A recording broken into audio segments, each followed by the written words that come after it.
to explain what is causing this weather and why it has taken them by surprise. That sudden drop in temperature as half an hour ago, Mexican officials closed the border in the light of so many U.S. refugees. We prepare to go live to Los Angeles. What you see is happening now. Look over there behind me! That's a tornado! Yes, a twister! This is just massive.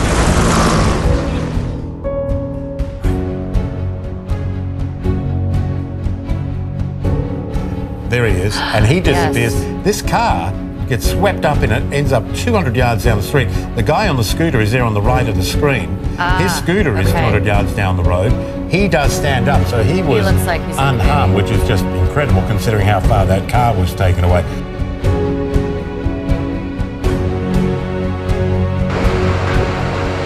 Heavy rains from Typhoon Sodalor sent a torrent of water through New Taipei City.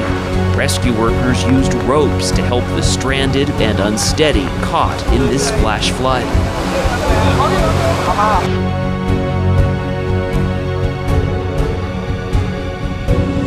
And take a look at this, a perfect example of the power of Mother Nature. This Delta Airlines plane heading for Salt Lake City flew through a hailstorm last night. Take a look at the result. The nose of that plane ripped off, the plane's windshield shattered. The pilot made an emergency landing at DIA.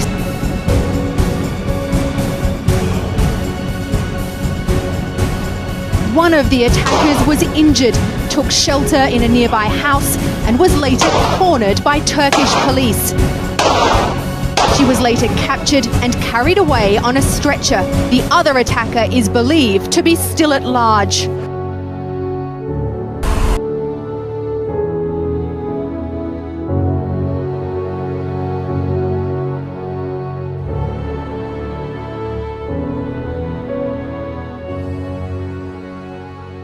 Right now, families refusing to leave their flooded homes. It's not just the water they're worried about now, but also looters. ABC Action News reporter Michael Paluska took an airboat ride in one of the hardest hit areas in Pasco County, and talk about adding insult to injury. Michael, it's awful that these looters are doing this.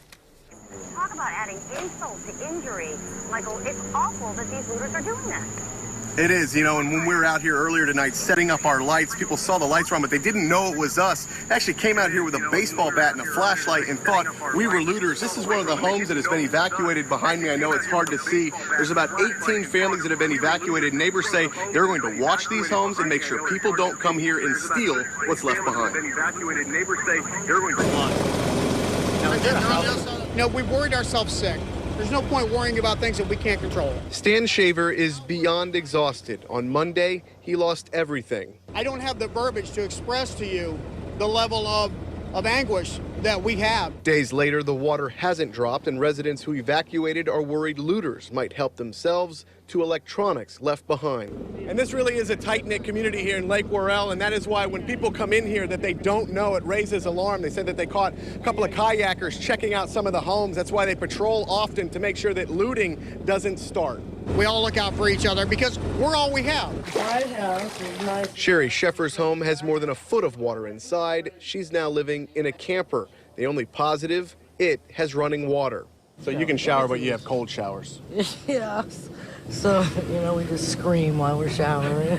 Sheffer doesn't plan to leave anytime soon for fear of potential looters. ABC Action News was the first to tell her about the governor's declaration. It was the first bit of good news she's had in 4 days. Goodness, you know, we were waiting and waiting. Every time we talk to somebody, we can't get any help.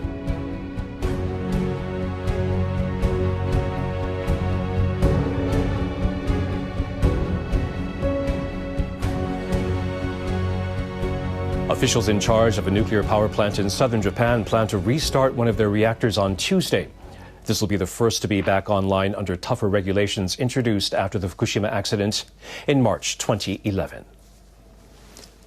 Spokespersons for Kyushu Electric Power Company say the number 1 reactor at the Sendai plant is in the final stage of inspection by the Nuclear Regulation Authority. They say the final tests required for the restart are scheduled for Monday, and if everything is fine, they intend to turn on the reactor the next day.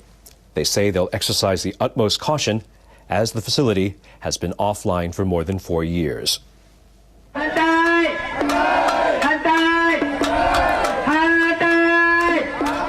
Local residents are worried about the safety of the plant. Dozens of people gathered in front of it to show their opposition to the restart.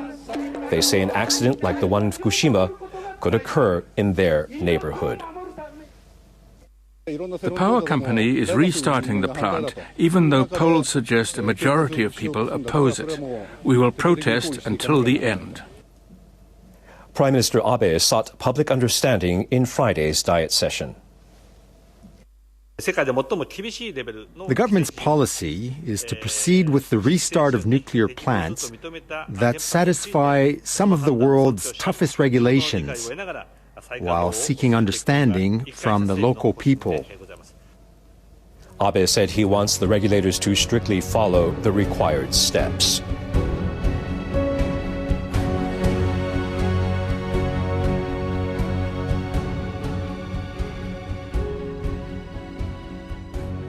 First breaking news overnight as a powerful typhoon slams Taiwan and is now taking aim at China this morning.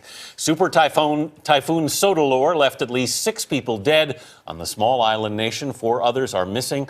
Dozens more were injured. The storm also cut power to millions. Seth Doan is in Taipei, the capital of Taiwan, with the latest. Seth, good morning. Good morning. As you can see, the storm has now passed through Taipei. That is giving residents here a chance to dry out and assess the damage.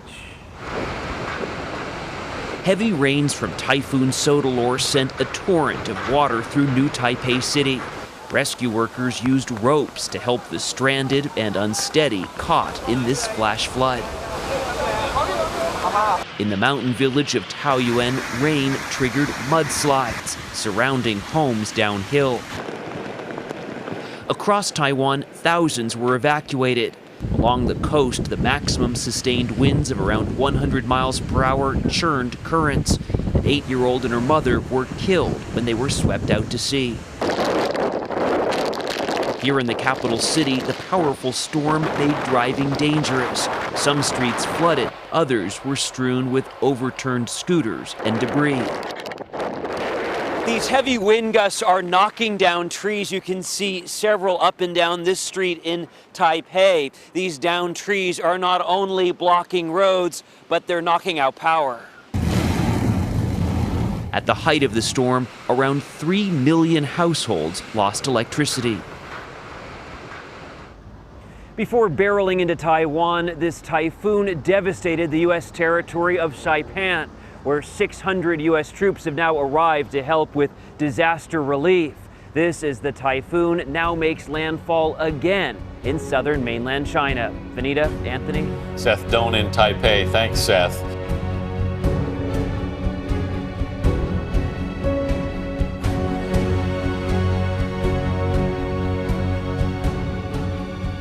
And take a look at this, a perfect example of the power of Mother Nature. This Delta Airlines plane heading for Salt Lake City flew through a hailstorm last night. Take a look at the result. The nose of that plane ripped off, the plane's windshield shattered. The pilot made an emergency landing at DIA. So take a listen into the air traffic control. We have a visibility problem here. Just be advised, both our forward windshields have significant damage, so it's a forward visibility problem. 7 News reporter Eric Lufer talked with a passenger and aviation expert today about all this. He's live out at DIA. So, Eric, really scary for those passengers and crew. Absolutely. You know what, Teresa, the passenger I talked to said he was ready to give the pilot a hug after the plane finally made it to the tarmac here at DIA. It was a flight he'll never forget. 2 storms were merging. We tried to go through. They closed too fast. We got stuck. And it all broke loose. That was the explanation passenger Kevin Merrill was given as to why the plane he was in suffered all this damage. We just had a hardcore dive where we descended very fast for quite a while. And then I realized, dude, something's wrong. Local aviation expert Michael Boyd looked at pictures of the damage from his office in Evergreen. When you see these pictures, what do you think right away? A very damaged airplane and a 1 in 10 million chance of it happening. He says this is the very reason pilots do their best to avoid storms at all costs. That's the most sophisticated airplane in the sky, and they can avoid things. So this is just a one-off. Back on the plane, Merrill says he was waiting for the pilot to say something over the intercom when everything was happening. Dead quiet. No one was saying anything on the intercom, so I knew something was going on. First thing is get the airplane out of any kind of danger. then communicate. Plane made it down safely, not only down, but to a jetway where people could walk off. Merrill credits the pilot for saving his life. Because that guy clearly is clutch under pressure. You know, if I could find who that pilot is, I'm sending him flowers.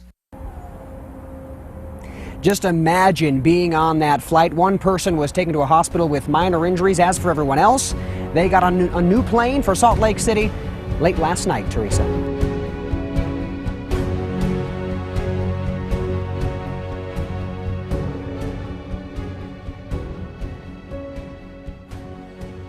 Hokulea's worldwide voyage is delayed for now because of an active volcano in Indonesia. Persistent eruptions from the volcano have canceled flights in and out of Bali. That's preventing current crew members from switching out with a new crew that's supposed to fly in from Sydney. Despite the temporary delay, Hokulea's crew members say they're enjoying their stay in Bali, where they're learning traditional farming and land management practices.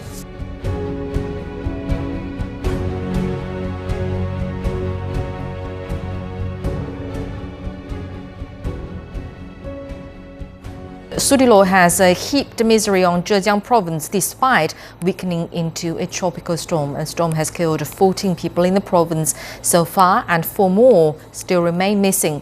Certain counties in the province have been submerged under 700 millimeters of rain in the past days, a level not seen in 120 years.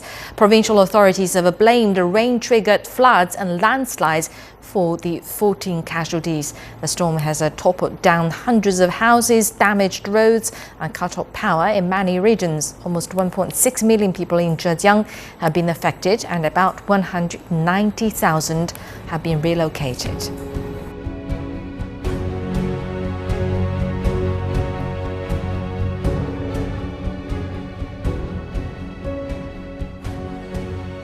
Snow fell in WA overnight. Many braved the freezing conditions to catch a glimpse, including a group of mates who couldn't resist making the 4-hour drive from Perth for some winter fun. An opportunity these Perth mates just couldn't pass up. Snowing on Bluff. Heard there's a bit of snow, and then one thing led to another, and pretty much ended up heading to Bluff Knoll at 1 a.m. The volunteer fireys took just over an hour to climb Bluff Knoll in almost freezing conditions. We got down there at 5 a.m. It was freezing, so a bit of a shock when you got out of the car. The mercury near Albany dipped to 1.8 degrees, seemingly perfect conditions for snow, just enough to build a snowman. I would say around about 2 to 3 centimetres. It was very, very icy in certain places, obviously where the cold wind chill was coming through. While some enjoyed the snow after yesterday's hail, a chilly morning for Perth that got down to 1.9 degrees at Jandakot. Bluff Knoll, though, the only place to get a light dusting of snow. The last time that happened was in August 2013. It was well and truly worth it, like seeing snow in WA. Pretty amazing sight. Scott Cunningham, 9 News.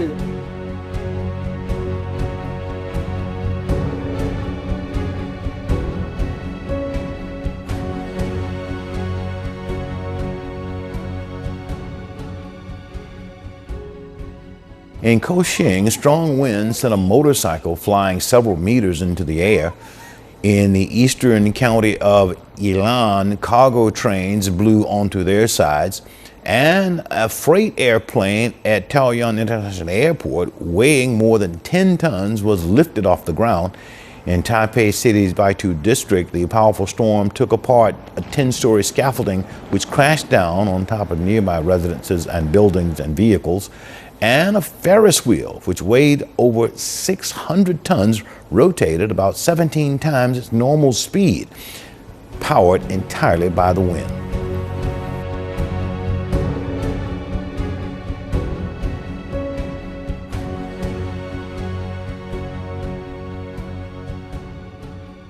New video out of Taiwan apparently showing a tornado spawned by the storm hitting Tainan City. Wow. Yeah, you see it pop up right in front of that vehicle. The vehicle that turned out in front of him disappears. It's about 200 yards down the road. This happens obviously in seconds. You go from strong rains, ominous clouds, near zero visibility, and then cars tossed around like trees. A storm killed at least 5 people in Taiwan, and 5 more are still missing. It's unclear how the people in that car are doing. There's a guy, actually, if we watch this again, there's a scooter comes around the front of the windshield at this moment. He gets blown away. There he is, and he disappears. Yes. This car gets swept up in it, ends up 200 yards down the street. The guy on the scooter is there on the right of the screen. His scooter is 200 yards down the road. He does stand up, so he looks like he's unharmed, which is just incredible considering how far that car was taken away. Extraordinary video. Wow, incredible.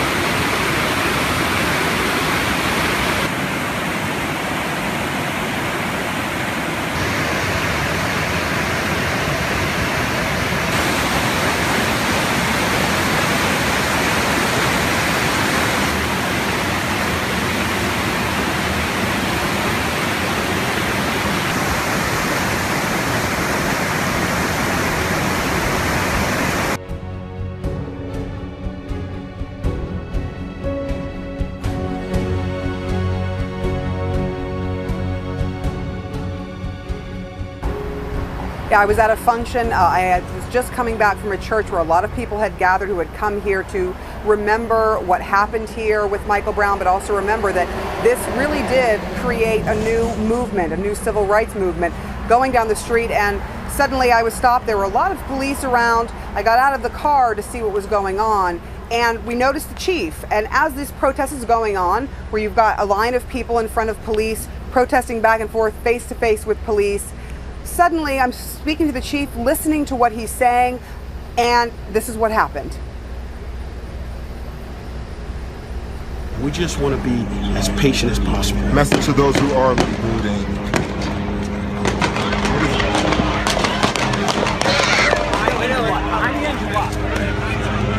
Not gunfire.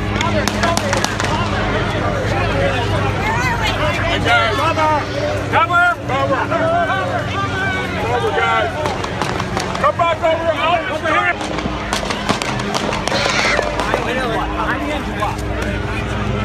Not gunfire.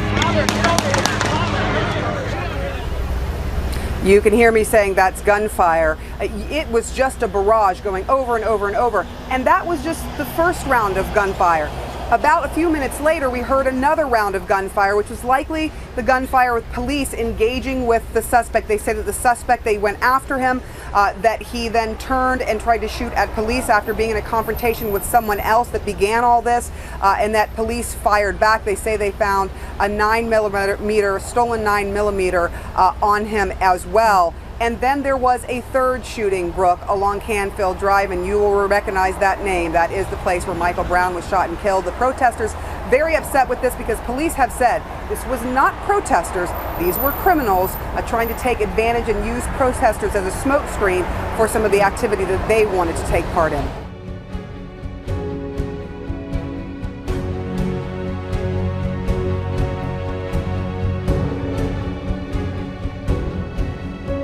Gunmen fired shots at the American consulate in Istanbul this morning.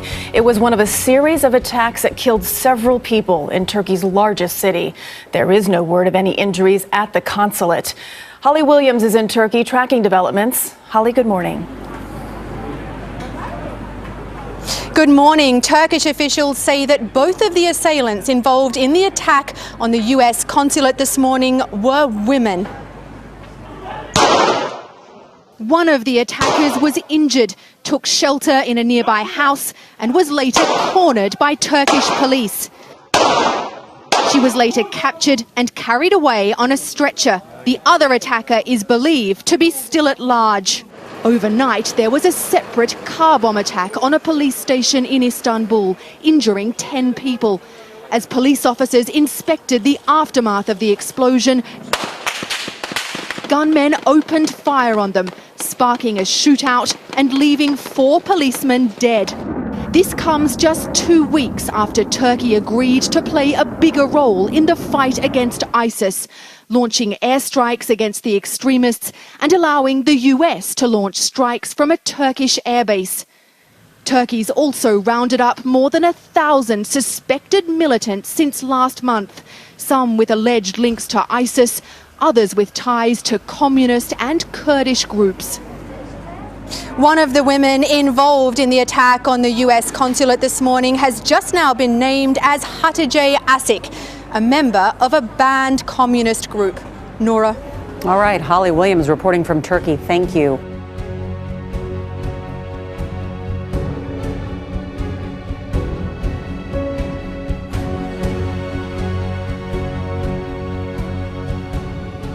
The protesters assembled at Barclays Center, a stadium and shopping area in the borough of Brooklyn, New York, to commemorate the death of Michael Brown and denounce police brutality against African Americans. Kalisa Moore of the People's Power Assembly hailed the people of Ferguson, Missouri for their rebellion, which made headlines around the world and inspired protests across the country. We call this action today for Michael Brown, to remember Michael Brown, but also to bring awareness and also to acknowledge the impact that the Ferguson community has had on each and every one of us. Kiana Taylor, a high school student who joined the demonstration, says police brutality is part of everyday life for black youth in the United States. Police appearances everywhere I see, everywhere I go. It's heavily inside the schools as well. We see nothing but police officers. We have to go through metal detectors, put our badges through metal scanners so they can peek inside. And it's just like, before we even grow up and experience the world, we're already criminalized just by going to high school. As the protesters marched into the streets, they were followed by the Strategic Response Unit of the New York City Police Department. Several protesters were grabbed from the crowd and arrested following tense confrontations between the crowd and the police. The demonstration concluded near the Brooklyn Borough Courthouse. The protesters denounced the court system for not holding officers accountable as the number of people killed continues to rise. Before that was Eric Garner. After that was Akai Gurley, Tamir Rice, Sandra Bland, and the names go on and on and on and on. The protesters described themselves as part of a nationwide movement demanding an end to police brutality. Demonstrations commemorating Michael Brown took place throughout the city as the day went on. Caleb Maupin, Press TV, New York.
Year-old boy charged with manslaughter will face a judge today. He's accused of killing a 3-year-old after getting his hands on a gun. 7 Action News reporter Nima Shafei is live outside juvenile court with a preview. Nima, this is a sad and disturbing case here. Sad, exact best way to put it, Malcolm. And this, we're not naming this 11-year-old boy because he is being charged as a minor. He'll go before a judge here inside the Juvenile Justice Center around 9:30 this morning. We've learned besides those charges, there could be more charges that come down. This all happening last Monday on the city's east side when the 11-year-old boy found a gun inside a closet at his dad's home. He tossed it out a window, then went outside, picked it up off the ground, then found a car and sat in it in the backyard.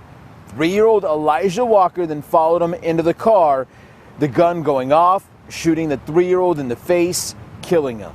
The boy has been charged with manslaughter, death by weapon, but without malice. The mother of the boy charged says it was just a tragic accident. Wayne County Prosecutor Kim Worthy promising that the investigation is far from over, but what more could happen?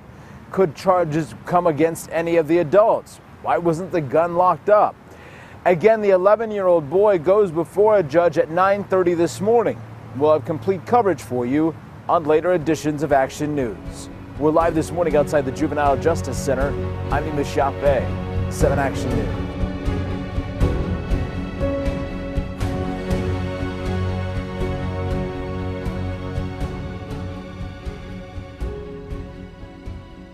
Myanmar is still reeling from massive flooding and landslides that have claimed more than 100 lives. Floods caused by monsoon rains have forced about 1 million people to flee their homes in low-lying areas. Among those evacuated are the stateless Rohingya Muslims who have been living in camps since the 2012 ethnic violence in Rakhine State. Based on some reports, a large number of flood-affected Rohingyas have been forced out of abandoned buildings where they had taken shelter. The flooding has affected 12 out of 14 states and destroyed over 1 million acres of rice fields. International aid has been stepped up in recent days following an official government request for help.